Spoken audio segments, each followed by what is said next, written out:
Hey, how's it going out there, folks? So I guess you could kind of call this a form of winning in regards to perspective you're getting when you climb the highest mountains. Here in Newfoundland, try to make it a daily to get up and get out and start moving as quickly as possible, because I myself have a negative attitude. As soon as I wake up, I'm in a bad mood for the most part. But as soon as I get the body moving and take that first walk and get the heart rate up, the mental attitude changes. And this is the same, I believe, for anybody who suffers with negative self-talk or a negative attitude towards life. It's just in my own world, it's just you're just not doing enough, man. And your conscience knows that you're not doing enough. When you know you should be doing something but you don't do it, you neglect it. If I neglect that walk, or if I neglect that workout, my conscience is telling me this is why you're in a bad mood, because you're supposed to be doing something and you're not doing it. This is something so simple yet so profound. And the thing is, a lot of people who are successful in life, not everybody, but a lot, have a routine. They have a daily routine that sets them apart from the rest of the pack. And most of these people travel alone. They're lone wolves. And it's one of those things, because if you want to do something different in life, if you want to become somebody different in life, you have to do things different from other people. Now, if you take a group of 100 people and ask them to take a walk up the side of a cliff every morning for 1 month, how many people do you think would pull that off? Doesn't matter if it's raining, snowing, windy, whatever the case may be. You have to commit to taking a walk up the side of the mountain every day for 1 month. How many people out of 100 would you think would be able to pull that off? I'm thinking perhaps half would do it. On a good day, sunny day. But when it's crappy out, they would probably most likely decline. And I'm thinking out of 100 people, you may get 3 that will commit to doing this every single day. And that's what sets them apart. And it's nothing mind-blowing about it. It's taking a walk. Simple as that. Taking a walk. Do you really want to? Not really, but you do it anyway. Right? This shifts the mindset from a victim mentality to a successful mentality. And the thing is, your health is your wealth, right?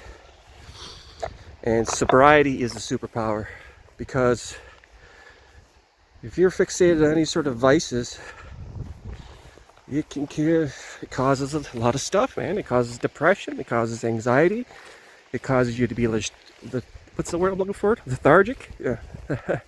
Unmotivated. And that's just it. You know, and you're not just going to accomplish the things you want to accomplish when you're in that sort of mindset. Now, does that go for everybody? Not particularly. Some people I know are functional with their vices, but it's still not their authentic self, because they're under the influence of some sort of vice, whether it be drugs or alcohol or whatever it may be. And this is not something that sustains in the long run. It's something that you have to give up, trade in order to have a different life, man. And I don't mean as far as monetary assets go or whatever it is, but I seek freedom. I seek peace of mind and clarity over everything. And it's unfortunate that many of us have to do this alone, because everybody's just got their own thing on the go and their own mindset. But the thing is, in order to set yourself apart from the norm, from society, from everything else, you got to walk a different path and take advice from people who are winning in life and who are positive and want to see you win, not people who are going to drag you down.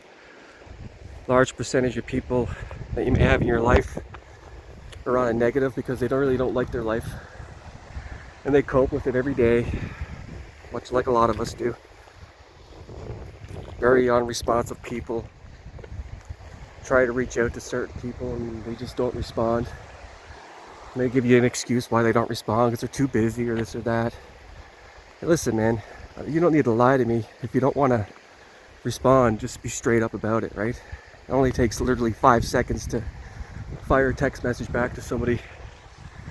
So there's no excuse, really. And it boils down to they don't like their life. They may pretend to, but they feel like slaves. They're waiting for the weekend to come. They're waiting to take their 2-week vacation. They know they don't have freedom. They know if they quit their jobs, they lose everything. Lose their house, they lose their vehicle, they lose everything. Because that's what's sustaining, is the income and the work. And they know that they have to do it. I'd rather be broke and have my own freedom than be paying monthly payments on a vehicle or paying monthly mortgage rates and all this other shit. I'd sooner pitch a tent right there and be broke and have my freedom. That's the truth, man. But to each their own. To each their own lifestyle. Does the money help? Absolutely. And would life be different if there was an extra 10, 20, 30 grand in my account, which is really not a lot of money? Then yes, life would be different, because now you're open to more options. But it's about the person who you become. As my mentor would say, it's not how, it's who. Who are you becoming to acquire these things? Who are you becoming? Who is the person that's going to be able to pull this off? Who are you showing up as? Not how, but who. That being said, hope you enjoyed the view. It's a little bit of a longer video, but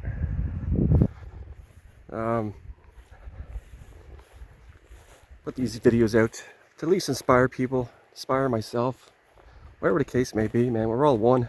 We're all reflections of one another. And that's something that's hard to understand for a lot of people. But if you look deep and hard enough, take a good look at yourself, become self-aware, you'll understand that this in fact is true. That being said, see you in the next Decades.